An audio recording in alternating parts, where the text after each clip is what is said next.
शहबाज, अगर आप मुख्तसरन चंद अल्फाज में बयान कर पाएँ आज की जो प्रेस कॉन्फ्रेंस है तो क्या कहेंगे?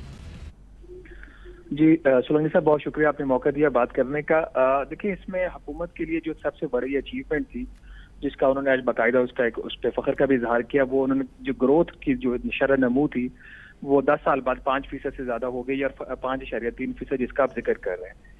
इसके अलावा और बहुत सी पॉजिटिव चीजें भी हुकूमत के लिए थी, लेकिन इसमें जो एक इम्पॉर्टेंट चीज है जिसको हाईलाइट करने की जरूरत है, पाकिस्तान की मैशियत के जो स्ट्रक्चरल प्रॉब्लम्स हैं वो ज्यादा वाजे हो गए हैं इस हुकूमत के चौथे साल में। और जिसमें बुनियादी बात जो है, जैसे आपने जिक्र भी किया, वो सरमायाकारी में खातिर ख्वाह का इजाफा ना होना, आपकी जो सेविंग्स हैं वो आपकी नहीं बढ़ रही, और उससे ज्यादा जो तशवीशनाक बात है वो ये है कि आपका जो एक्सटर्नल सेक्टर है, बैरूनी अदायगियों का जो तवाज़ुन है वो काफी ज्यादा खराब हो चुका है, जिसकी वजह से इनका जो इस साल का तखमीना था कि इनका जो करंट अकाउंट खसारा है वो कोई 4 अरब और 50 करोड़ डॉलर रहेगा, उसके मुकाबले में वो कोई 8 अरब और 30 करोड़ डॉलर का एक रिवाइज एस्टिमेट उन्होंने आज दिया।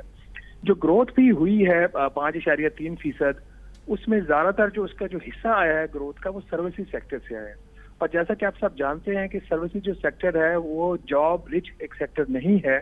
उसकी बुनियादी वजह यह है कि उसमें वो एक्सपेंशन की नहीं होती, सिर्फ आपका जो एक सिस्टम चल रहा है उसके ऊपर आपका प्रॉफिटेबिलिटी आपकी बढ़ रही होती है और आपकी सर्विसेज जो आपकी वैल्यूज है वो ऐड हो रही होती है। तो जहां से ग्रोथ आनी चाहिए, जहां से नौकरियां मजीद पैदा होनी चाहिए, वो इंडस्ट्री सेक्टर है। इंडस्ट्री सेक्टर में ना सिर्फ इन्होंने अपना जो हदफ था वो इनका वो हासिल नहीं कर सके। इंडस्ट्री के जितने तमाम सब सेक्टर्स थे वो सब के सब जो है वो जो अहदाफ थे उससे वो पीछे रहे हैं। तो ये जो एक सीरियस प्रॉब्लम सामने आ रहा है उसके वो उसको मद्देनजर रखने की जरूरत है। जो इस वक्त हुकूमत का एक दावा है कि उन्होंने एक सस्टेनेबिलिटी अचीव कर ली है। एक जो चीज उनकी पॉजिटिव अभी तक रही है वो ये है कि स्टेबलाइजेशन आपकी मैशियत में है वो इस वक्त आ चुकी है। जो